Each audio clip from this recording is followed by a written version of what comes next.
This episode is brought to you by Avalanche, the layer 1 that is blazingly fast, low cost, and eco-friendly. You'll hear more about Avalanche later in the show.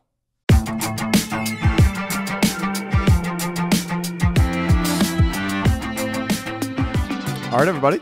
We've got a good episode today. We've got Simon Taylor, special guest, joining us on Empire. Simon is, per his Twitter bio, a self-proclaimed fintech geek, but more formally known as the co-founder of 11FS, which I think I can confidently say is one of the best crypto and fintech consulting and advisory firms, dare I say, in the world. So, Simon, my friend, welcome to the show. Thank you guys so much for having me. I feel like I made it. I'm gonna make it because I'm here with you guys.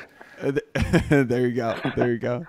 There's I was talking to Santiago the other day about like we're all gonna make it and GM and some of these things becoming, I think they're on the out. They might become cringe, and there was actually a video that was getting passed around Twitter the other day. I am the sign of it becoming cringe. Like I think that's my purpose in life. So you know. So, anyways, guys, usually on the Roundup, as you know, we usually talk about like 2 or 3 big narratives, and then we run through some of the big news stories of the week. This is going to be a deep dive into Swift. We think that it is the most important thing going on right now. There are obviously other stories that are important, and you can check out Twitter and Blockworks for that and our newsletter and stuff like that. But this week we're going to focus on Swift. Some other things that we might talk about next week are like SolidX and the Anchor proposal proposed by who's it, Arca and Paradigm, and some of those other things we'll probably talk about next week. But again, we're going to focus entirely on Swift here. Yeah. I think this was inspired last week. I mean, I think a lot of people are talking about Swift, and very few people understand how it works. And so in that journey, we decided to go out and find what we thought was someone that could come in and incredibly talk about the system called Swift and give us a better understanding. We hope that this format is going to be a very deep dive into that and inspire further discussion on everything that's going on. So welcome, Simon. It's great to have you here. No, thank you guys so much. And you said something really interesting before we were recording, Santiago, which resonated with me, which was a lot of people talk about Swift, but very few people know what it is. And I kind of worked in a bank for a number of years, and my job was to deal with payments. And I never thought that would become a weird superpower. It's unfortunate it took this for it to be the case. But actually just sometimes understanding it can help you make sense of what's going on and understand why people are talking about it so much. And then, of course, what the impact may or may not be on crypto. So I think it puts a lot of context around it in a really helpful way. So happy to get into that and unpack it with you guys, definitely. Amazing. So here's the update right now, Simon. We're recording this March 3rd, midday. Swift has recently complied and barred at least 7 different Russian banks from its network. Here's what I know about Swift. Swift stands for the Society for Worldwide Interbank Financial Telecommunications. That's all I got for you. That's all I got for you. So why don't we just go as high level as possible? Many people think of Swift as a payment system. They are wrong, according to your really helpful Substack and tweet thread that I read the other day. So let's go high level. What is Swift, Simon? Swift is not a payment system. Swift is a messaging system. So think of it like email. Except it's a type of email, or HTTP or SFTP is probably the closest example, realistically. Used by 11,000 banks in 200 companies. They send each other messages, and essentially what they do is they go, "Hi, I've got a customer that would like to pay you," and the bank number 2 goes, "Oh, thank you, I've received your message," and then bank number 1 goes, "Okay, I'd like to move this amount of money. I've changed my ledger, I've changed my accounts, I've changed my wallet," if you want to think of it that way. And bank number 2 goes, "Okay, got your message that you've changed your accounts. I'm going to change my accounts now." So you end up in this like tennis of messaging back and forth between the banks. And so I guess the takeaway from that is Swift doesn't actually move money. Banks move money. And I think that's a really important thing to realize is pretty much everything else is messaging or an abstraction. You can think of banks all having their own crypto network, their own chain. And they're somewhat decentralized. They just use messaging between each other. And then they all have this massive wallet with all of these accounts in it, like a custodial wallet almost. And they update those after having sent each other messages. And then you got to realize that this messaging system comes with all of the risks of being regulated. So like, if I'm sending these messages back and forth between the banks, Then at some point, I'm going to deal with a regulator coming along and saying, hey, did a good guy send that or was it a bad guy? So I think insight number 3 is banks are the police of money. So they've got this messaging system, this massive custodial wallet that has all of their customers' accounts in it, and they're on the hook for putting in place the blocks, the controls, the rules that help deal with everything in financial services, every kind of risk. So think about Swift as email, think about banks as the custodial wallet, and think about their role as the police of money. And I think that's probably a good starting point for like, actually Swift isn't the thing here, banks are the thing, Swift is just the email kind of equivalent. And if you're going to block somebody from Swift, it's like blocking them from email, but only with these banks and only for international wires. Swift only does international wires, essentially. Again, probably a silly question. If it's just messaging and it's just email, how does the money actually move? That is down to our friends Nostra and Vostro, which literally means yours and mine. So essentially, let's take a real example, HSBC and Chase, right? So HSBC wants to move money to Chase. What HSBC has is an HSBC account. So it's my account. And it opens an account for Chase. It's yours account, Nostra and Vostro. Just Latin phrase, it means yours and mine. Now that's mirrored over at Chase, who has a Chase account, which is my account, and an HSBC account. And so what they do is after they've sent all of those messages between each other and they've agreed how much they're going to move, they move. So like HSBC is paying Chase. So HSBC says, I have moved the amount I'm holding in my account for myself down, and I've moved the amount I'm holding in the account that I hold for you up. So let's say it's $100 down in the HSBC account and $100 up in the HSBC Chase account. Then you go across to Chase and you go, okay, got that you've done that. Thank you, HSBC. Now in my Chase account, I have moved up $100. And in my Chase HSBC account, I've gone down $100. So it's this debit, credit on both sides. So you've got this duplication that's happening. And that's in the account for each other. And only once they've done that in the Nostra Vostros, once they've done that in the account for each other, do they then update the customer account. Now, that's a relatively simple transaction. And what will actually happen is they don't do that for every single payment. They'll net a bunch together. So think of it like batching it into a block, right? They'll do this end of day. They'll wait till all of the transactions have happened, stick them into a single file, and then net off the difference, which looks like layer 2 scaling. I was going to say, it reminds me of like the Lightning. Yeah, reminds me of L2s. So the Lightning, it's so weird to me as a payments guy looking at the Lightning network going, oh, you've invented netting. Like this has been around in banking forever. It's just you're doing it with way better cryptography and way better technology and a lot more privacy, frankly.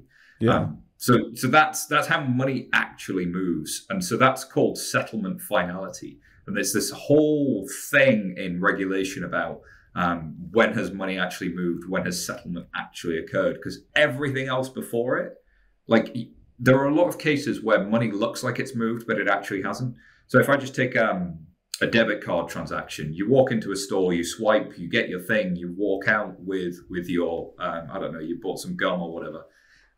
You think the money has moved. You see that the money has moved in your Chase checking account app or whatever it is. But actually the money doesn't move for another 2-3 days, which is kind of wild, right? What's actually happened is you've authorized the money to move, an auth. And then the settlement, the banks are going to figure that out over the next couple of days. So there are so many abstractions in financial services because the technology was so slow when it was built that people don't realize this stuff. I'm going to get a lot of crap for saying this. The first time I ever heard about the Nostra and Vostro accounts, if I'm even pronouncing that correctly, was on a Ripple article in like 2018, I think it was. And I remember it because it was such like an amazing amount of money in these Nostra and Vostro accounts. It was like, I think Ripple's claim, it was from like a McKinsey study, was that there's like $5 trillion sitting in these Nostra and Vostro accounts. And that this is just like dormant money. otherwise known as like unproductive money that's just like sitting there and then eventually just gets moved into accounts, but more and more comes into the Nostra and Vostro accounts and then it goes out, and that's just kind of like dormant money. Am I understand? I mean, this is from a post I read probably 3 years ago. So am I understanding that correctly?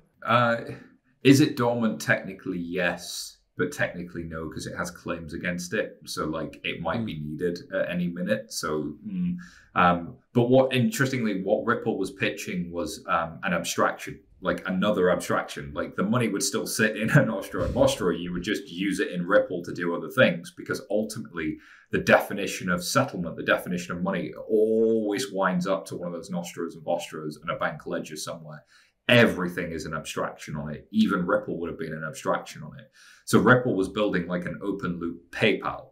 So when I put money into PayPal, I'm taking money out of a bank account and kind of moving it to PayPal's bank account. And then I move money in this little PayPal network, and then eventually it goes out to a bank somewhere else. So you're always on and off ramping in a way from the underlying settlement at a bank, even with these other payment methods. They're just creating these other networks that abstract over the top or create layer twos over the top. Got it.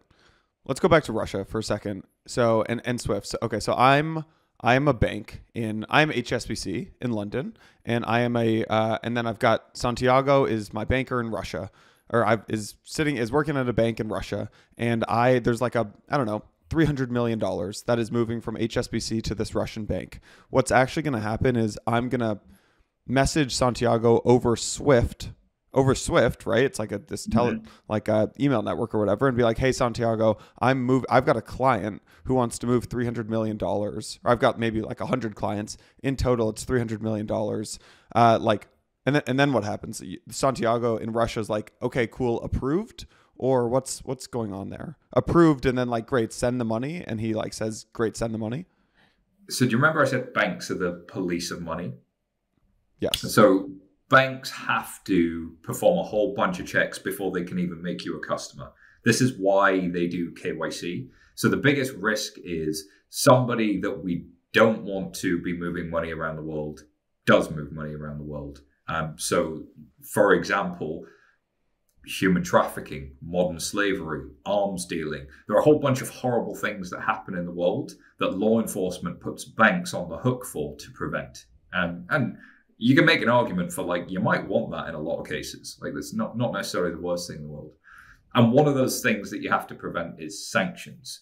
And so the way a bank will prevent a sanctions breach is essentially with KYC and customer due diligence. And the way they do that is ask you for identity documents and ask you for like information about your address and all of that kind of stuff. They want to know who you are so that they can see if something goes wrong, who did it, and report it to law enforcement. So your bank in the US or HSBC, for in this case, I hate to pick on them, like there are many other banks in the world, but they have to know before they send the money to this bank in Russia, A, that they're allowed to send it to that person in Russia, B, that you're allowed to send it, and the way that they do that primarily is with the KYC. So they know who you are. It's like, oh, look, it's Yano. Like I've seen him before. He's been my customer for a while. And then the other thing they'll do is check this long naughty list, the OFAC list. If they have any suspicion that you previously grew up in Russia or you had businesses there, they check that OFAC list. And if your name pops up on it, they'll just block that transaction and kind of go from there.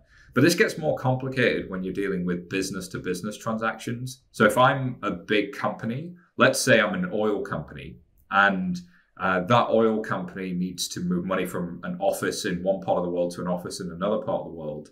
Who's that oil company owned by? Well, it's owned by a bunch of shareholders. Okay, which shareholders? So when you're dealing with companies, KYC gets a lot harder. You're starting to look for something called the ultimate beneficial owner, or UBO. And what you see with that is you get this complex layering thing that happens. So what might look like a family office trust company in Geneva is trying to move money to Russia. But actually that family office trust company is owned by a charity in another part of the world and a trust company in Delaware that owns a company somewhere else. And what you get is these like complex company hierarchies. And so now, and I'm still talking about HSBC before we even get to the bank in Russia. Before they can move the money, they have to do all of this detective work. They have to get so confident that they're allowed to move the money, because the price of getting this wrong is phenomenal. BNP Paribas was fined $8.9 billion for getting these kind of checks wrong. And they moved money to Cuban entities, Sudanese entities, Iranian entities. And this was when they were subject to sanctions, or it was just, sort of people close to crime and all of that kind of stuff. So that pre-payment detective work is why sometimes SWIFT is considered slow. Because if anything looks risky in your transaction at all, then somebody, usually a person, yes, there's software, but usually a person has to go do this detective work, because there aren't great lists of which company owns which company in different jurisdictions. Like that's actually hard to do. That is detective work. So it's not like SWIFT, the email network, is being slow. And it's not necessarily like the bank systems are being slow. It's the risks that they have to manage that make it really, really slow. So that's just the HSBC side. We can cover off the Russia side in a second, but I just wanted to let you react to that because I talked for like a solid 4 minutes there. No, that makes total sense. I mean, I am curious how this gets updated and who ultimately has the responsibility. For instance, beneficial ownership changes all the time. And so when we see certain banks get fined over the years, which have been astronomical fines because they are enabling, countries like Iran, movement from sanctioned countries. Is it because they're just not really enforcing ongoing KYC? So you might do KYC at the beginning, and then is there some sort of requirement to constantly update that, or is it more on the underlying customer, that charity or that family office, to say, hey, listen, there's been a change in beneficial ownership, and then who has that responsibility? Because it feels to me like that's just a very high maintenance cost and process that needs to constantly be done. Yeah, I think it's hard being a bank. Like their job is really, really hard. I hate to speak out for those guys, but the back office of a bank is a very, very hard place to be. Shout out to everybody that works in that day job right now, trying to make this economy work for the rest of the world, because it's incredibly difficult. So Simon, you didn't get my email before. We don't like the banks on Empire. That's not a. You're on the wrong show, my friend. That have crypto work at banks too. I was that guy. So you can hate the institution, love the people. No, to answer your question directly, who's responsible? Law enforcement, governments, legislation says the banks are responsible. The banks have to update that information, and they will require it of their customers. So what they'll say is, let's say oil company is now going to move more than, I don't know, a significant amount, like $1 million. They're going to then insist that they send all of those documents again before they'll move that amount. Or if they do anything that's out of the ordinary, like they're suddenly trying to move 2 billion and they never do that. Like, that looks weird. Why are you doing that? Can I go through all of your KYC? Can you send me your shareholding agreements? But then again, somebody at the bank has got to go through all of those and make sure it adds up, because there isn't one database somewhere that says who all the people are that own all of the companies in all of the world. Each country has its own, and they all look a little bit different. And it gets more complicated by the fact that when you're dealing with non-Unicode standard names like Arabic, like Cyrillic, like many others, SWIFT, the network, can't carry those characters. So you'll have something that doesn't match the SWIFT transaction from the passport. And so now the banks are having to go do the detective work on all of that. Is this really that person or not? And they're doing the scan of a passport, which might not always be the highest quality scan. So, I mean, they're in a hard spot. I should say, though, fintech has done a pretty good job in the last few years. There's a lot of AI and a lot of software that will scrape all of this information on behalf of the banks. It will kind of risk score it. So software has come some of the way. But the issue isn't really the software, it's how companies are formed, and the fact that in a state like Delaware, it's super easy to open a company, and in the Cayman, it's super easy, and in the UK, it's like £100 to open a company, and the level of checks that go into that are quite limited. So it's kind of government stuff And the banks are on the hook for it here. So not to make the government the bad guy, but like that is a big loophole that people sort of allowed to happen because it was politically convenient that very wealthy people could exploit those loopholes with the right lawyers to move money around the world to avoid a little bit of tax occasionally. Yeah. But that's a different thing when you're trying to evade sanctions. Yeah. Yeah, I was going to go there. I know you wanted to go to the Russian side of the equation. So why don't we spend a moment there and then come back for a full circle of how the actual sanctions might work? So historically, what happened was like HSBC in the UK has to rely on the Russian bank to perform all of its own checks when it was receiving the money, or if it was going to send any money back to the UK. And this is probably the biggest risk, is now Russian bank's customer is going to send money back to the UK. Then what you would do as a bank is you would go sit with that bank and you would get super comfortable that they're doing KYC extremely well, that their customer due diligence works, that you'd watch them do transaction monitoring. And then you sort of end up relying on them a little bit to do their job well. Now, you're still going to make sure that when something comes in that looks suspicious, you're going to do your job as well. Like the fact that you rely on them is not enough, but to some extent, you can't KYC each one of their customers. You have to take the information from them or ask for that information from them. They ultimately, at some level, the Russian bank has to have done its job. So that would how it would work historically. The fact that they've now got a ban from the SWIFT network, which is essentially saying I can't deal with that Russian bank at all, then possibly the simplest way to identify that would be to look for the SWIFT BIC. I don't know if you've ever made an international wire, but you see the SWIFT BIC, the bank identification code. Mm-hmm. Okay, the Sparebank's bank identification code has come up. We should probably hold this transaction, or we should probably look into it if it's for humanitarian aid, or if there's any exceptions in the rules. Then we could just go block it. So blocking a bank from SWIFT is actually relatively doable. It's the exceptions and the edge cases that become difficult. Mm-hmm. Yeah, absolutely. And so in this context, like maybe walk us through your understanding of how these sanctions are put into effect. As I understand it, there's a whole set of contracts that have already been in place. A lot of it is tied to natural resources. So, say that you're a company in oil, like in London, and Glencore, for instance, a huge commodities trader. It has a whole host of contracts that have been arranged, and now you need to settle them over the course of the next 6 months because they've been historical contracts. There's like a whole set of accounts payable, receivables that need to be settled at some point, but there's an enforcement action that says like there's a blockage now. So you've got SWIFT is ultimately at the bottom of a lot of complex transactions, right? And then beneath SWIFT, of course, is the Nostra Vostros, the Vostros everywhere, and those pools of liquidity. Above that are these really complex transactions. So even something where I'm buying oil futures, or I have some sort of margin calls back and forth, that contract could have been agreed in good faith in 2019. It could have been agreed 3 months ago.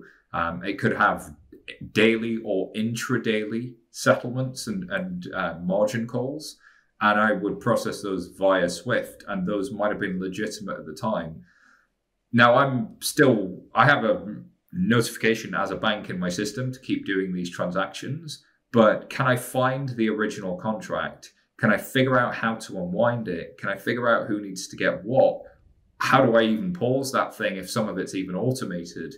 There are a lot of operational questions that sort of come up because that contract was written in like probably the English language. And at the back of it, it had some details that somebody keyed into a system that were held on a spreadsheet somewhere else that then was like a set and forget and is being automated. So the complexity of, and that's just a simplified example, the complexity of interest rate swaps, of credit default swaps, of all of these sorts of things that are happening in the financial market on a regular basis. It's not like we have one giant ledger that everybody can go just query and see what the smart contract says. It's the opposite of that. There is no smart contract. There is a legal prose contract, and it's probably sitting in a filing cabinet somewhere or a PDF somewhere. So now I have to figure out what the PDF said to figure out what I do to unwind it. That's step number one. And then step number two is And what do the sanctions actually mean for this? And which company does this really apply to? Because there are companies that are incorporated in the US that have subsidiaries in Russia. Do I sanction that because they're dealing in commodities? Like, where's the limit here? Where's the line? So one, what does the contract say? And two, where's the line? I think it's extremely operationally challenging. So when we the sanctions came down on, I think it was OFAC identified 11 Russian entities as being owned or controlled by the I forget the actual name, but it was like Sberbank is like Russia's largest financial institution. Mm-hmm. There's like the public joint stock company Rostelecom is Russia's largest telecommunications company. There's like the largest hydroelectricity company, the world's largest diamond mining company, Alrosa, which is responsible for 90% of Russia's diamond mining capacity. They got put on now the OFAC sanctions list. What does this relate to SWIFT, or is this a separate thing being on the OFAC list? Again, I'm sure that's a really dumb question, but... So, yeah, no, it's a great question. Being on the OFAC list is essentially just being on a giant naughty list, and then the banks have to scrape that and pick it up and figure out what that means. So if I'm on that OFAC list, now the banks have to go update all of their systems to look for the name on that list in any transaction. So it's easier with banning a bank because I can just ban that bank identification code and just... it's done. And depending on the sophistication of the bank's individual systems, they probably have some automation that can screen for company names, company identifiers of those lines and just automatically flag those for investigation and follow-up. But it's the investigation and follow-up that comes from that's hard. So somebody was going to be making an ongoing payment to one of those companies you just mentioned, like Sberbank or something else, then I would see that they were trying to make it to that company. I would flag that transaction as a potential sanctions hit. I would then probably hold that transaction and potentially even block it and then report it. That would be the kind of the internal process. But what I was saying a second ago is where it gets more complicated, which is you have individuals that own large shareholdings of companies that are not listed in Russia. That are listed maybe on the New York Stock Exchange, that are listed on the FTSE, that are listed elsewhere, or that are unlisted, that are private. And so going deeper and deeper down that list of entities gets harder and harder as you kind of go. So the sanctions list kind of starts at the very top. It starts with the biggest names, the biggest ones, and it hopes to inflict enough damage that you get a regime to really think differently about what it's doing in the process of doing that. It is not a sophisticated tool with no nuance. And I think that lack of nuance leaves the people in banks and the banks themselves wondering, so when's it okay and when's it not? Because though it's very clear who the list of companies are on the sanctions list, but that's a moving target because that list has been added to day after day, week after week. So did something slip through and that went on a day later and all of these sorts of challenges? But your description of the process is not wrong. Like here's a company that's on the list. I pick it up. I see that in the transaction. I say, no, thank you. Like when you're on the list and you're a company, it's quite easy. It's then what are the other entities that they own and who are the people that own that company? And am I blocking those? Blocking people is a lot harder than blocking like a company in this case. All right, friends, quick break to share some exciting DeFi updates from Avalanche, which is one of the fastest and the most eco-friendly smart contract platforms out there. If you haven't been keeping up with the DeFi innovation on Avalanche, it is madness. There are new DeFi protocols launching on Avalanche on a daily basis. The ecosystem is getting pretty incredible. I thought I'd call out like 3 different projects that I'm keeping an eye on right now. The Platypus Wars are heating up on the new stable swap protocol. Dexalot is launching soon. They've got this unique price discovery mechanism and an on-chain limit order book. I think that's pretty interesting. And then also Trader Joe just launched a brand new set of tokenomics to participate in token launches, stablecoin farming, and governance tokens. Really, really interesting innovation coming out of the DeFi space on Avalanche. And then also just beyond DeFi innovation, there's a study I thought you guys might find interesting. The Crypto Carbon Ratings Institute assessed the carbon efficiency of 6 of the leading networks. They found that Avalanche consumes 35,000 times less energy than Ethereum and 200,000 times less than Bitcoin. Obviously, go do your own research. There's this study from the Crypto Carbon Ratings Institute, that is CCRI. You can go read it on your own. But if you guys want to build DeFi products, if you want to use DeFi and want to do it in an eco-friendly way, do it on Avalanche. Now, let's get back to the show. How there's been talks, and I'm not an expert on any of this, but of when we try to impose sanctions on a country like Russia in this case, there are alternatives to SWIFT. There are ways that you can prepare for the ultimate blockage of being able to interact in this system. And so I'm curious if you can spend a moment talking about how a country like Russia or oligarchs, for instance, might circumvent SWIFT and still manage to continue to operate and carry out certain financial functions and transactions. Yeah, so there's no reason why a bank couldn't do the Nostra Vostro thing without using SWIFT messaging. They could do it telex, they could do it over a phone conversation. There's nothing to prevent direct wires in that sense. SWIFT is a standard for bank messaging, and it's a network that everybody uses. But the banks can still technically move money if they wanted to. So if there was some tiny bank in some other regime that was not sanctioned, that was willing to be a partner, the Russian banks could use something like that. So that's technically possible in the true peer-to-peer sense. There's also, when it comes to the oligarchs, they are the masters of these complex hierarchies. And I'm willing to bet most of their money wasn't in Russia anyway. It was probably held in US dollars and at a bank somewhere in the West. So you saw one of the oligarchs, Roman Abramovich, owns the soccer club in the UK, Chelsea, at Chelsea FC. He's now put that up for sale, and he's been selling lots of his houses. London property became an asset class for the world super rich, frankly. And there's a lot of rumored and alleged dirty money in London that's been held as property. So what do you do about that? If you really want to hurt the oligarchs, you probably have to go after them in London more than you do in Russia. So that's where the sort of legislators come into this a little bit, because the law enforcement and the banks can't really do that. If there's no sanction against a bank in the UK or property holding in the UK, and if people came here under legal process and due process at the time, then we need to pass a new law to be able to go deal with that. So the oligarchs also have the best lawyers in the world. They have the best accountants in the world. They can pay the money for it. If there is a loophole, they will find it. And it's very, very hard to trace money in this financial system, because there are so many bits of it that are covered with paper. There's not there's not that one global permissionless transparent ledger here that kind of allows you to follow the money. The reason the DOJ is able to bust all of those big darknet markets is because whilst they don't know who did it, they can follow the money and see the activity and guarantee that those records have not been changed. Whereas how do I know that a bank wasn't coerced into changing its records? How do I know that that paper trail is for real or was a forgery? So there's a lot of questions in the existing system.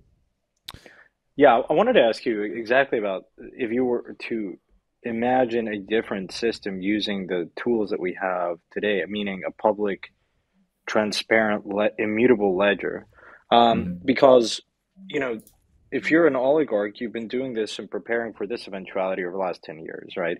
And this idea of what constitutes a beneficial owner, well, I mean, I was just thinking about this. It's like, well, what's to stop an oligarch like Putin, for instance, from using other beneficial owners that might not be as problematic, and then just using them as shadows, as front-facing, quote, beneficial owners. But the reality is you have some sort of side agreement with a particular person that might be from, I don't know, France or from Germany.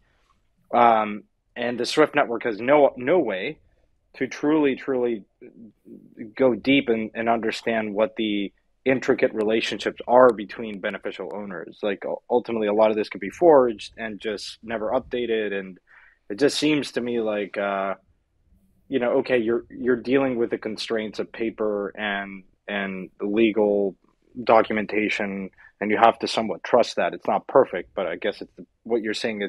It's the best that we has been historically possible, and that's what we have to deal with. Yeah, each node, if you think about it, can only see its own transactions, and it's as good as the data it's been able to gather. And the data it's been able to gather is limited and paper-based, and the transactions it can see are the ones it has with its peers. Now, Swift did introduce something called GPI, Global Payments Initiative, which is an API that should allow you to route transactions and see where they're going. They wanted to build a KYC registry where banks would be able to sort of work with each other to pull KYC documents in an automated fashion, but that never got off the ground. Something like that, actually, you could imagine would be potentially helpful if it was done in the right way. But I'm a privacy advocate. Like, why does there have to be a global database with everybody's personal information on it if they've done nothing wrong? Like, actually, shouldn't that be something I own, but there'd be due process to unlock that? Should I demonstrate through my network activity that I've done some negative transactions or something that's extremely suspicious in a multi-sig kind of arrangement? So what I think would be interesting is if there was this global, permissionless, transparent, near free, near instant rail that everybody could use that looked a little bit like insert your favorite crypto network here. Because whether it's Etherscan or SolScan or whatever else, I can see every transaction ever in real time.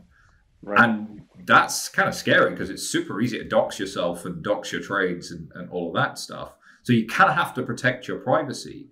But it's super trivial to see the really dark stuff happening. You can Chainalysis, a lot of people sort of don't like those guys, but they've proven, if nothing else, that you can absolutely see the negative transactions, and you can see what just looks like a trader's going to trade, and you can see wash trading, and you can see the gray area stuff as well. You can see all of that happening, and only when it looks like negative activity do you then have to go forward and investigate. Now imagine a world that's sort of a hybrid between these two, where you do have endpoints, where you're dealing with companies and significant amounts of capital and countries, where you did KYC them. Somebody somewhere knows who they are, and you can even declare who's KYC'd them.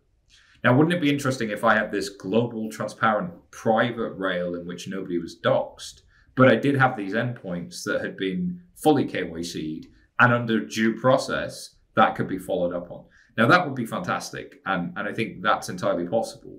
And weirdly, when politicians are pushing centralized exchanges to do more around sanctions, that's sort of what they're trying to get at, but they're sort of using a sledgehammer to crack a nut, because the nuance always gets lost in this debate, because they want to do it by KYCing somebody that is transacting anonymously on the network rather than having it happen at the endpoint. And that could ruin the whole thing for everybody, because then it's not an international thing, it's a national thing.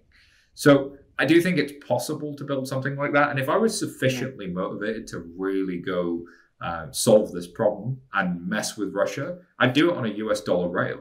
I'd launch a US dollar stablecoin, because everybody in the world wants access to dollars, especially in times of need. We've seen, the dollar is once again the safe haven asset in this financial crisis. So the thing I would do is I would set outside some rules for what does an official US dollar stablecoin need to look like, and maybe it needs to hold reserves at a regular bank, or maybe it needs to follow some other due process. Kind of the thoughts off the top of my head. Yeah, Simon, you've got this line: stablecoins are a geopolitical weapon that we must deploy now. What's the thinking behind that? Because if you stand back to look at the role of the dollar in the global economy, it's the safe haven asset. Everybody wants it. Like, the oligarchs want it. Other countries want it. Investors want it. It's the thing when things go wrong, I kind of want the dollar. What that would give whoever is the issuer of that asset is the ability to set the rules about how that asset is used. So everywhere in the world that dollars are used today, the banks that hold those dollars are subject to United States regulations, OFAC lists, and anything else. So because around 50% of all transactions in the SWIFT network are US dollar, it's the major bridging pair. Like, even if you're trying to get from a currency in Angola to a currency in the Democratic Republic of Congo, chances are you're going to go through the dollar at some point. So everything touches the dollar, therefore the rules about the dollar touch everything. The problem with that is that only works in this incredibly paper-based, inefficient system that we have today. Now, that paper-based, inefficient system is nearly all of the money in nearly all of the world, so it's significant, but it has a lot of problems. But if all of those rules applied to this credible alternative, that would be really interesting. Now, the other credible alternative would be something from China, like the Digital Currency Electronic Payment Initiative, running on a competitor to SWIFT. We know China is looking to use neo-colonialism, which, let's face it, the US did in the Marshall Plan after World War II, but to spread the influence by investing in other countries, building airports, building infrastructure, building roads. And in so doing, they're requiring some of those countries to pay them back in their currency, the yuan.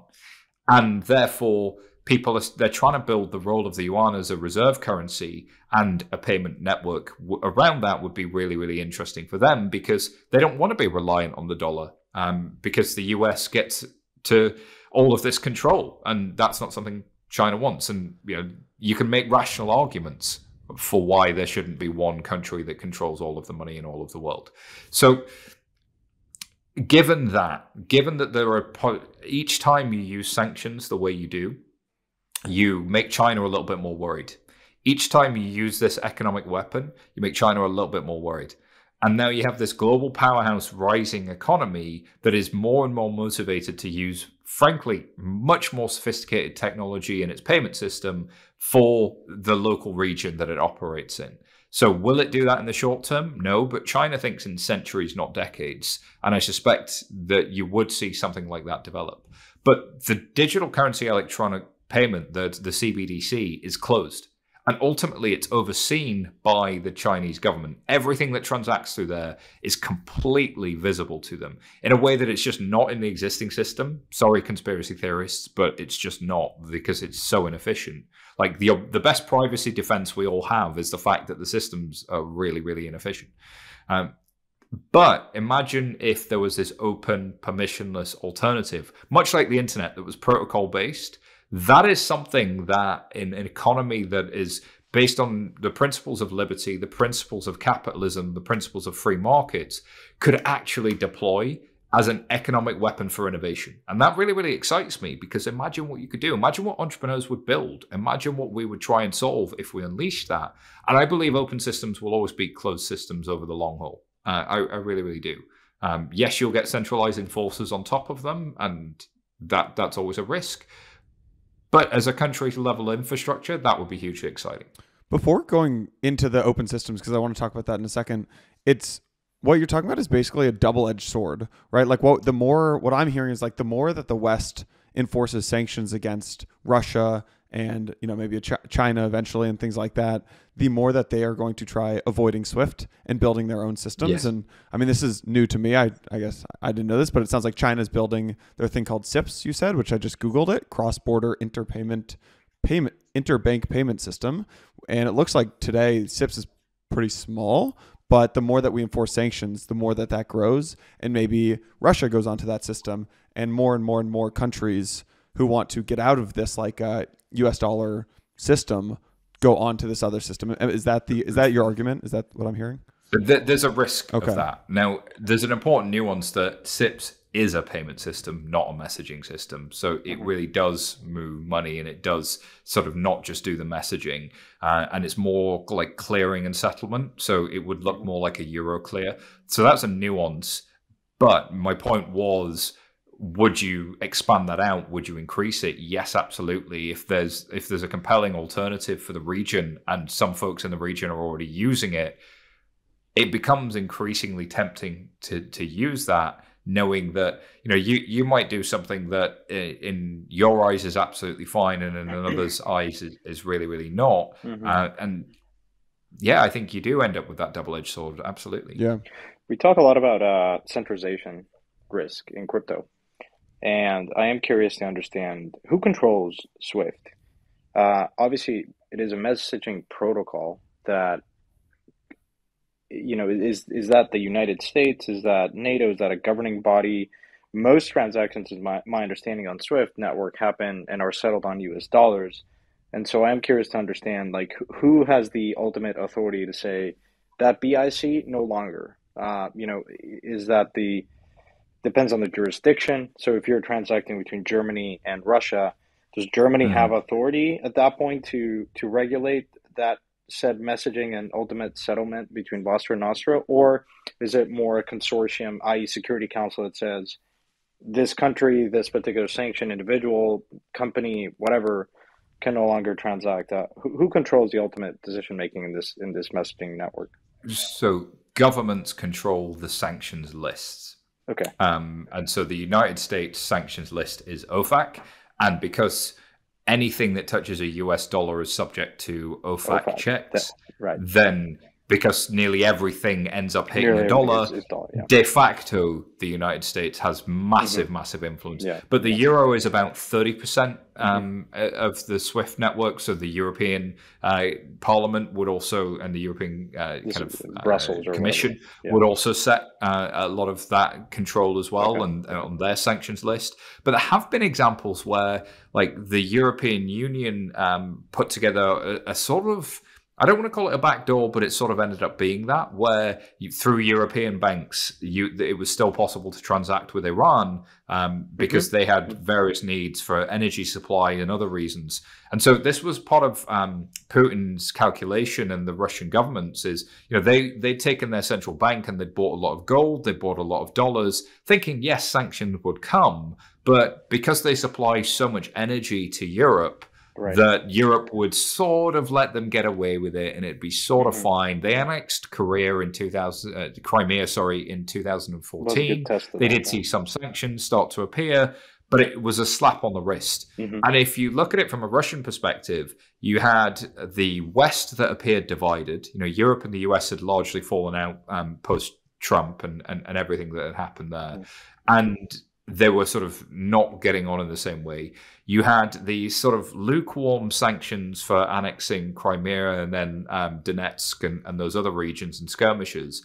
It looked like with the withdrawal from Afghanistan that the US was not the military power in the region that it was wanted to be in the future. So was it really going to react? And I think that was a miscalculation, because we've seen with the severity of these sanctions that it really does take it seriously. But in a different way to what I think was expected. Yeah. And then, I mean, it's hard to envision this alternative SIPs to really take off unless you believe, I think, two things. One, that, somehow the dollar loses its place as the sort of de facto, like, safest reserve currency. And that more and more, and that the yuan or the ruble or whatever, maybe the yuan replaces that, and then somehow that the US really loses its place as the hegemony of this world, and Russia or China rises to that. But it's kind of, I mean, in what version of this world do you envision SWIFT kind of losing its role and status in international commerce and just everything, really? So the interesting thing is, events have turned since I wrote the Substack, and just the sheer demand and influx for the US dollar, interestingly, has probably bought the dollar a lot more time. If you wind the clock back just 2-3 weeks, we'd gone through trillions and trillions of dollars of money being printed, the US government with record levels of sovereign debt, interest rates starting to rise, and the balance sheet of the US looking weaker and weaker with the passing day. The US withdrawing from Afghanistan, spending less time overseas. The euro starting to rise as something that was used on SWIFT and being held by central banks, and the yuan starting to rise. So we were seeing a more balkanized world. We were seeing this split where the dollar was still major, but it was falling as a share of transactions, and the others were rising as a share of transactions. So that was realistic and possible. And yet, since this crisis, the flight to the dollar has been dramatic versus everything else. Now, interestingly, sterling and euro haven't done bad. There's been a lot of outflows from just about every other currency towards sterling and euro as well, but not nearly as much as there has been to the US dollar. So I think it's important to say that, like, in a weird way, what Putin has done, and by invading, and what Russia has done, is shore up the US dollar and unite the West in a way that probably keeps that hegemony strong for a little while. But I would still say that you've got to think China does still watch all of this. It will think over the long term and the long horizons. And it has been pushing DCEP, and it has been putting its local tech giants on notice. Alipay and Tencent have been dealing with issues with the regulators. Its payment systems have come under scrutiny. It's going to send all of its transaction data to the Chinese government now. You would see, if I'm reading the tea leaves right, that they're going to push for their payment system, their digital currency, to be the default, at least in mainland China, and then in countries that it's sort of dealing with for trade quite often. So it's more pushing its currency up over the 10, 20-year time horizon. So do we feel it in 2 years? No, the world looks the same. But it's good old-fashioned compounding, right? 7% a year feels like nothing until you zoom out. And that would be similar here, is like the changes feel tiny year on year, but actually over decades, they could be really significant. And how long is it going to take to build a new global stablecoin rail and get it real adoption? Like, we have to be thinking in decades with this sort of thing. And there are some very simple steps we could take. I also think about the simple things like the amount of money that's been donated to the Ukrainian government from the crypto community. Just phenomenal that that's been done. But think about the people in Ukraine day to day. If they could hold on to US dollars at this point, and what would that allow them to do? You know, that, and how would you do that with the existing system? I don't know that it's possible. Yeah. In the case of there is this narrative going around and percolating, which is, how does crypto? On one end, it is very positive that we're able to, coordinate and move capital to people that need it the most and fund resistance efforts, and that's all nice and dandy. On another end of the spectrum, you have the possibility to circumvent and SWIFT and then sanctions. If, for instance, an oligarch were to sell his property in London, he might, decide to accept payment in Bitcoin and or on a decentralized stablecoin. Maybe not USDC, because that could be frozen. But certainly Bitcoin feels like the more obvious kind of settlement in this case. Yes, it's a volatile asset, but look, you're still getting value. You're still, able to circumvent SWIFT in that instance. How much do you think that is a credible threat? And does that worry you from derailing what I think has been a lot of good work on the regulatory side for regulators to appreciate that this is a very exciting piece of technology, that it has a lot of potential, but it's not nice when you impose sanctions and all of a sudden people can circumvent them, possibly by using crypto rails. Yeah, the risk is there in principle and in theory, but I would say if I'm that oligarch, it's probably so much easier for me to use the existing companies I have in the existing system than it is to use Bitcoin, because with Bitcoin I'm leaving a trail of breadcrumbs that the law enforcement has forever to investigate. In the existing system, you can play hide the ball, cup and ball thing. Like it would be so much easier to do. So most of the oligarchs are already in offshore dollars, sterling, euros, in some sort of safe haven somewhere. And they'll be moving that around, and there will be a market for tiny banks in tiny regions to take all of that oligarch money, which they'll happily take, and tiny accountancy firms, and so on. So that would be like let's say I my life depended on advising an oligarch tomorrow. I would advise them to do that rather than use Bitcoin for that exact reason. And so I hope I'm never in that situation. And then with Bitcoin, is it theoretically possible that I could evade sanctions? Yes, because it's censorship resistant. Like if I go to make a transaction on the Bitcoin network, nobody can stop it if it's if I hold the private key and I'm moving it to somewhere else that holds the private key and it's non-custodial in the truest sense. Yeah, absolutely. And the really interesting thing with Bitcoin is, unlike, say, gold or bits of paper or whatever else, if I really wanted to go on a plane with a couple of $1 billion on a USB key, I can do that with Bitcoin. So it doesn't take up a lot of physical space. You had a second question, actually, Santiago, which is, do I think it's going to undo the regulation? Good work so far.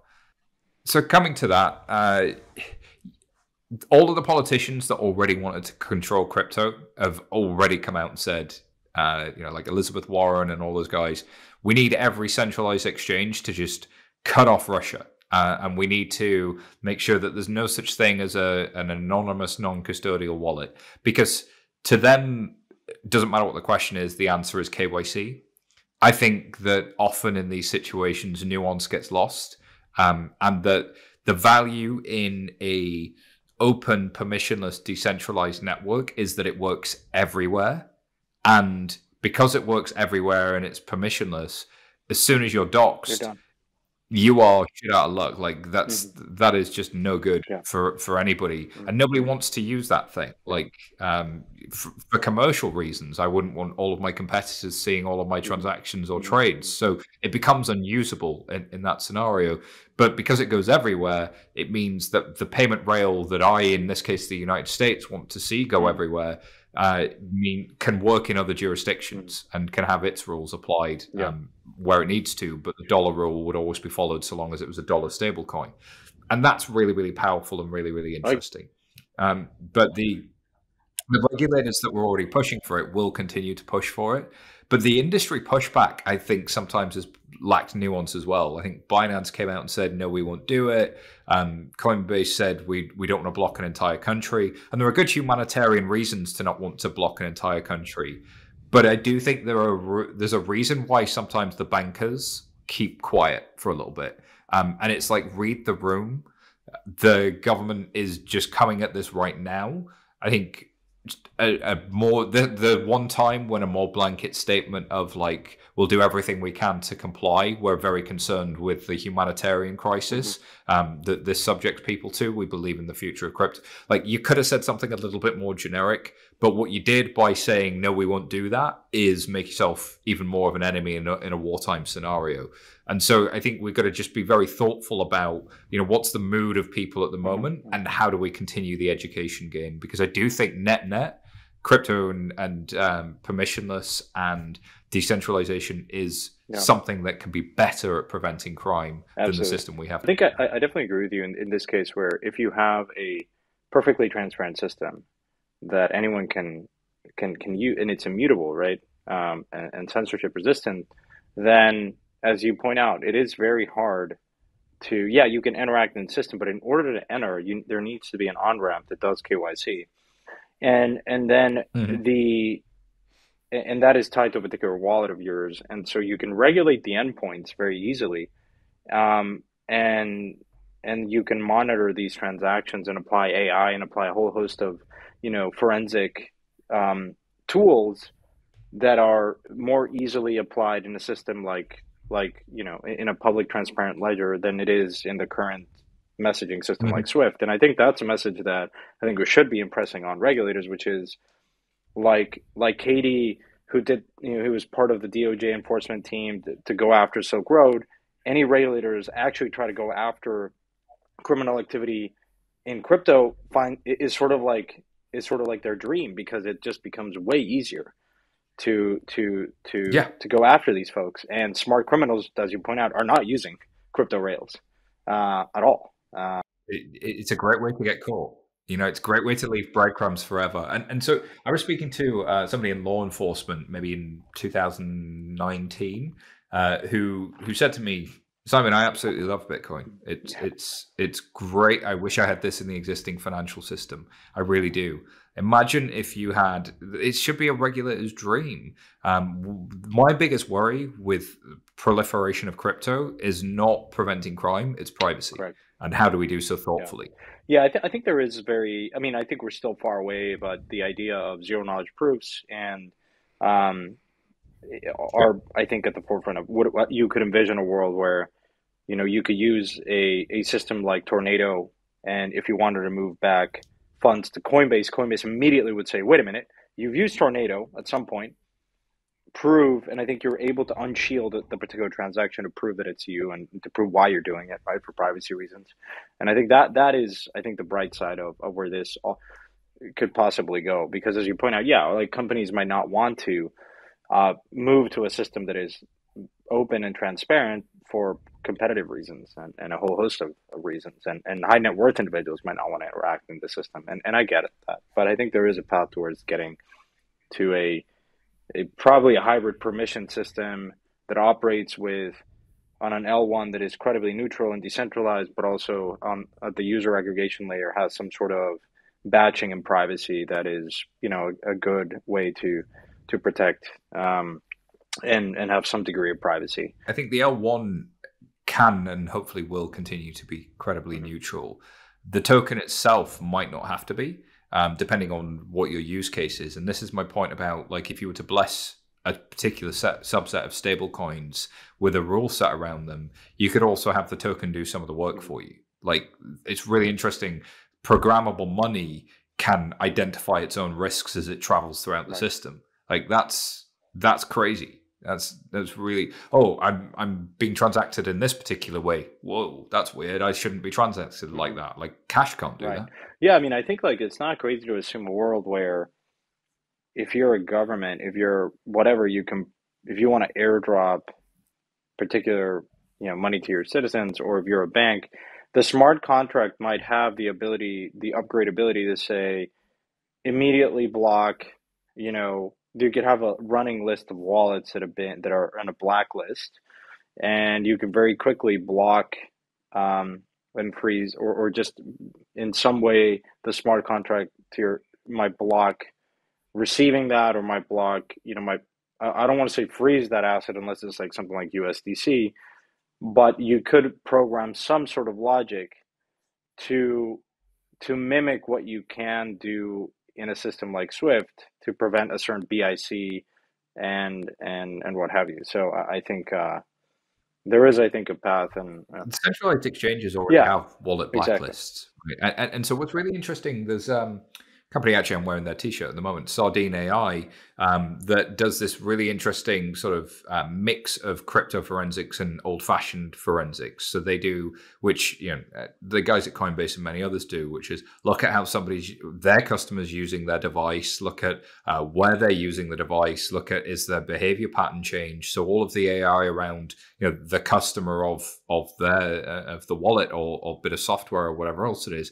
But they also then do the good fintech sort of anti-money laundering, transaction monitoring of the traditional fiat rails, and they do the monitoring of the kind of Web3 rails and the crypto rails, and they put together a complete picture of all of that. Again, I think whilst we are in this on-off ramping stage, you need providers who can do that sort of thing, and I think that's why they support MoonPay and many others, and Unit 21 and a few other folks do similar things. But what you'll see is, I think what the regulators worry is, if we end up in this pure Web3 world where non-custodial wallet can be transacted with a non-custodial wallet, and you can go about your whole life without ever having to off-ramp again, like, what happens then? And I still think you can be compatible with KYC AML in that world. But I think the way you do it is you get to exactly your point. You set some rules about, well, what type of legal entity, what type of business, what type of person has to use what type of token for what type of transaction. And then you can only buy certain goods, you can only make certain types of transaction if you use that token. And then that's when the rules get automatically At some point, where this becomes, you at some point will need to off ramp. At some point, you will have to interact with a merchant if you want to live in the meat space, not just in the metaverse. You have certain needs to sustain yourself, and so even if you're hiding behind ultimate beneficiary who's giving the front, you're sending money to them, and they're buying goods for you in the real world. There is that transaction that you can go back to, right? And so it happens somewhere. And so again, I'm a big believer in you can use a lot of forensic tools. Again, I think the message here that I want to impress on regulators and anyone listening is really, there is this ability, if we are to look, I forget the degree of fines that banks have received over the years because they haven't been as compliant in this in enforcing OFAC, and there's a lot of corruption. At the end of the day, a lot of these, as you point out, small banks might be corrupted. They might be owned by people that might be sanctioned, and so it has a conflict of interest. And there's a whole host of problems whenever you're relying on human. There's human errors and there's human corruptibility. And you would always. It's not to say that crypto is a perfect system, but I think it is an improvement to the existing cumbersome network that we have today and solutions like Swift. And we talk a lot about gas fees, right? Which is, at any moment in time, sending a stablecoin might cost you, I don't know, 4, 5, 20, $30. But Swift, as you point out, I think your excellent blog post, and it's not necessarily cheap to be interacting in the Swift network. If you layer on top the compliance costs, the overhead of these banks, I mean, I think it's sort of in the order of like $40 to $120 per Swift. I don't know if that's batching a whole host of transactions or per message, but it's not cheap per se. Yeah, that's kind of what a corporate would pay for a given transaction. For a large transaction, you as a customer might pay closer to $15, and they'll batch a bunch of those together, and you might get it a little bit cheap somewhere else. But that is, again, because to your point, the cost of a Swift message, the actual message is 0.00 $1. Like, the message is not the problem. It's all of that detective work that we talked about. And then there's a great study, I'll cite it for your show notes, I don't have it to hand, that suggested that the global anti-money laundering policy and regulation is 99% ineffective. So imagine if you had a car that didn't work 99% of the time. Yeah, no, like, that would be pretty annoying. That would get really frustrating. So the estimates are that anywhere between $2 trillion and $5 trillion are laundered on an annual basis. And of that, we catch about 1%. And of that, we successfully prosecute 1%. Absolutely. This is, I think, second only to the climate crisis, the thing that should be headline news every day, no matter what else is going on in the world, is that the main system is the world's most ineffective policy experiment, and we need an upgrade. And the technologies, the ideas that we see in stablecoins and in crypto could be a dramatic upgrade for the global financial system. And yet it seems to have this position as the exact opposite, as the pariah, as the negative thing. And when you really sit with somebody and they're willing to work through the nuance with you, they get it. They have those aha moments, but it's happening very slowly and very gradually. And I do think that comes from a place of fear. That comes from some places of genuine, like, risk. There are all those risks out there, but those risks need to be put into the context. And net, which is a banker term for your Nostra Vostro movements, net, you end up in a much better place if you adopt something that looks and feels like crypto. I think you upgrade finance for the world if you adopt something that looks and feels a bit like crypto. Yeah, absolutely. I've always tried to. I come from traditional finance, and to my more skeptical banker friends, I always tell them, imagine a world where you have perfect, transparent collateral that you can inspect 24/7, 365, or perhaps to Russians right now that are trying to withdraw cash from their bank. It's a good moment to remind them, like, do you understand what happens when you deposit your money in a bank that you're trusting? And I think people that have lived through 2008, that thought, that Lehman would never go down, or people that have lived in jurisdictions that, ultimately don't have a strong legal frameworks and financial institutions, they feel the risk much more so. And I think we've been in this state of the world increasingly so that even in places like the U.S., there has been a degrading trust in financial institutions. It's also very ineffective. I think in COVID times, people were struggling to get checks in the mail. I mean, the fact that we're still writing checks in the mail when you can send a stablecoin transaction, to me, is just baffling. And so I think, ultimately, that I can't think of an industry that has the most, like, more friction. Well, perhaps the healthcare system in the U.S. is kind of broken, but absent that, I think finance is like such an antiquated industry. So I guess, like, to round out this discussion, like, from a policy perspective, you could wave a wand. Like where would you start to, I mean, there's a whole education that is going on by the folks like a Blockchain Association and people that are trying to educate regulators about the potential of this technology to help them see the benefits that we've discussed in this podcast. But I'm curious, like, where are some of the areas, high impact areas, where you would start to try to catalyze some change? Number one, I would set out a framework for regulated stablecoins ASAP. And I would publish that, and I would just rush that to market and see the benefits start to come from that. Number two, I would update KYC and AML rules for crypto to use the crypto native technologies much more than they currently do. That you can have privacy assured transaction monitoring, sanction screening in a completely different way. And there's a really interesting project called Barata. I don't know if you guys saw this, barata.xyz. What they do is they issue to a MetaMask or a Web3 wallet a non-transferable NFT that has been KYC'd. So I go to Coinbase, I sign up, I get my MetaMask, and I can use my Coinbase KYC to say that this MetaMask wallet is in fact this person at Coinbase. But to Etherscan, it just looks like I've got this NFT that nobody else can, a non-transferable NFT. It doesn't say who I am, I'm not doxed, nothing like that. So I do think you can solve for web. Yeah. And there might be many other good solutions. That's just one that came to mind. So number one, define stablecoin framework. Number two, nuanced KYC AML. And number three would be kind of nuanced transaction monitoring rules for crypto exchanges. And then number four would be like, go look at what a dollar-based stablecoin rail would look like for the world. Like a lot of Russians are trying to opt out, mom and pop are trying to opt out of the ruble and they want to hold on to the US dollar. If they held on to that in something like a US dollar stablecoin, you can make sure that that wasn't moving in and out of Russia, but they'd effectively opted out of the Russian state and towards the US state. Like, geopolitically, that's not a bad thing. Okay. If I can just indulge me for a second on the euro dollar. So post World War II, there were a lot of foreign banks that were ended up holding dollars because of the Marshall Plan. So Europe was being rebuilt, and it was much easier for them to hold on to dollars when their local currencies were absolutely trash to pay for things that had been paid for by the US in dollars. They just paid straight out in dollars or held in dollars. That's when it became known as the euro dollar market or the euro dollar.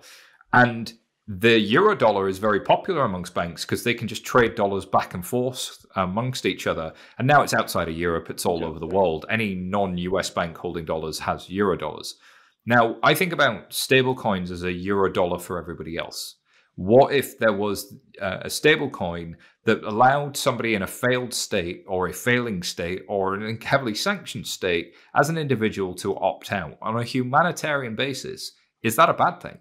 Should a Russian national who has done absolutely nothing wrong but try and make ends meet every day be able to opt out of that and protect their assets away from the ruble? Like, I don't have an issue with that. Maybe there's something I'm not seeing, but actually as a geopolitical weapon, that's kind of interesting. Yeah, absolutely. I think that has unintended consequences. The US government doesn't want to go mess with other countries' currencies and doesn't want to actively set up in competition. But it turns out the euro dollar was a happy accident. The US initially tried to stop the euro dollar from happening and then realized, wait a second, this is kind of beneficial. Maybe we should just let it continue. I suspect the system will eventually happen here. Yeah, I mean, if you're a central bank, like, there's nothing great than having increased demand for your currency. Like, if you're treasury, like, why wouldn't you, right? And a stablecoin like USDC, regulated, which is backed dollar for dollar in a bank and is regulated, is just a digital dollar, right? And so it just further entrenches the position of the dollar on a global scale. And how many merchants? I mean, just think about how many people across the world, anywhere you travel, you want to pay in dollars. People 99% of the time would accept the dollar over the local shitcoin. And so, it's sort of like if you're a treasury, this is a dream scenario. Plus, you can monitor everything, right? And the local state might prefer that because then they have a perfect view into the shadow economy. And so there's a whole host of benefits that I think most people kind of don't appreciate. But I mean, as an anecdote, I was speaking to the chief financial officer of one of the world's largest tech companies who has an app store. They were telling me many years ago that if somebody buys an app for 99 cents in Vietnam, then they have to acquire that via Swift ultimately. So they might have a local bank that acquires it, but they have to acquire that. Now, if that person needs a refund, then they have to do a Swift transaction in the opposite direction to move the money back to that local bank to hit the payout. So I paid, what, $40, $50 for the first transaction and maybe $40, $50 for the other transaction. The other thing they said to me, which really stuck with me, which is when I send a Swift transaction, I don't know what route it's going to take. I don't know when it's going to get there, and I don't know how much it's going to cost. Because each time it goes there, it might go to a different bank. It might take a different route depending on the day and depending on the network. So for corporations as well, like an upgraded dollar rail would be hugely beneficial. And then how that goes into local currencies could be really, really interesting. So I think there's a lot of advantages and benefits to moving that direction. But we are still in early days, and the best network effect is capital. Like the network effect of all of the money in all of the world sitting in this system will take a long time to disrupt. But I think unless we're having conversations like this and kind of educating people and showing them those benefits, then we'll never get there. And that's why I think number one policy, like magic wand, is set out a stablecoin framework. Really get thoughtful about the rules that you want to bake into those stablecoins as well, and the risks that you're preventing in the process. As an aside, and perhaps the last question of this framework, do you think that USDC perhaps is the most viable alternative, or the most viable candidate for this as the preferred stablecoin in this system? I think the model USDC uses, or something like USDP from Paxos, or things of that nature, are probably the best candidates. Something where it's easy to understand for a regulator, it's one-to-one backed, and you can set rules around it. I could imagine Maker one day getting there as well. Like, I don't think that's beyond the realms of possibility, and there might be others that could get there. But the point would be that you would have a framework that sets out the rules about how this coin must be reserved, and you would set rules about how compliance is baked into the coin. And I think if you do both of those things, then there could be a few interesting candidates for who gets to play that role. I wanted to point out there's this fascinating Twitter account that just spun up that is tracking the activity of all the oligarchs' yachts and private planes. Wow. And I've been monitoring over the last 6 days. And to your point around, it's been interesting to see where they've been going. And there's a lot of movement in places like, a lot of the Caribbean nations that have, banks. They're going to San Francisco and New York, and then in the British Virgin Islands and the Maldives. And it's been pretty interesting to observe how they've scrambled across the world, probably checking in their local banks to understand their movement. That's a great point. I love that.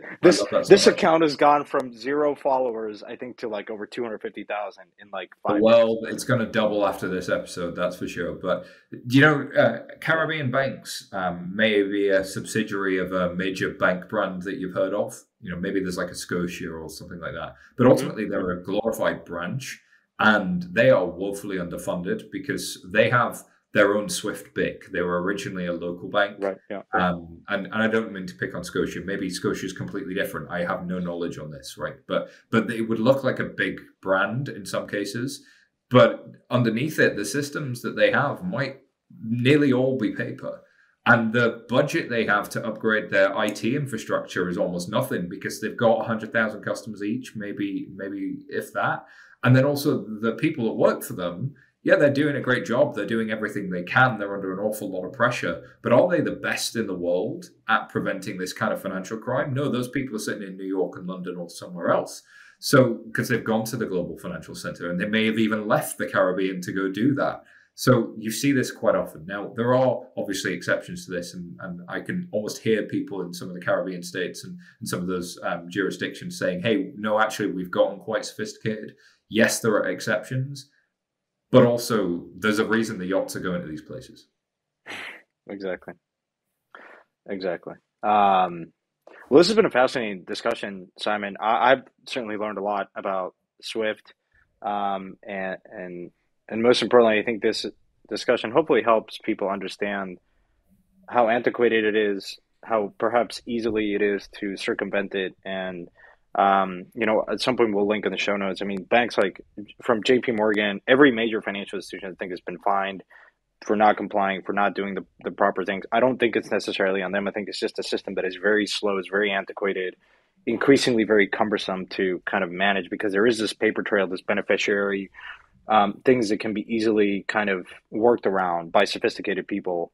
And so I think it's due for an update, and I think it's not like so many things in fintech, it's trying to like do a patchwork of things. But I think we're coming to a point, and I don't know if it's now or in 5 or 10 years, where it's a total redesign of this messaging system, and perhaps moving towards an open, transparent system like Ethereum or like Solana that can process and batch a lot of these transactions while also being compliant, and preserve privacy and have all the benefits, and also be much cheaper to interact with at a global scale. That's my hope for the world, Santiago. I really hope we get there. And I hope this is an impetus for it. Like, there's a 0.01% chance anything like that ever happens, but I'm pulling for it because I think it would be massively impactful for the world. It could really make a difference.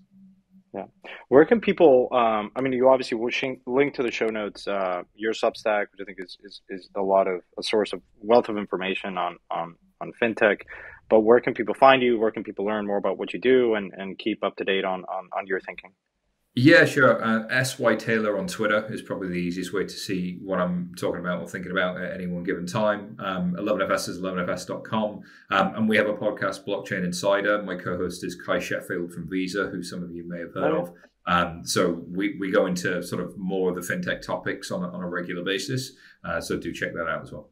We can also link, we'll link in the show notes, just Simon's great blog, Substack post where we pulled a lot of this info from, and that kind of kicked off this conversation. I'm way more articulate in the written form, where I've taken 8 hours over it. So please check that out, guys. Aren't we all, my friend?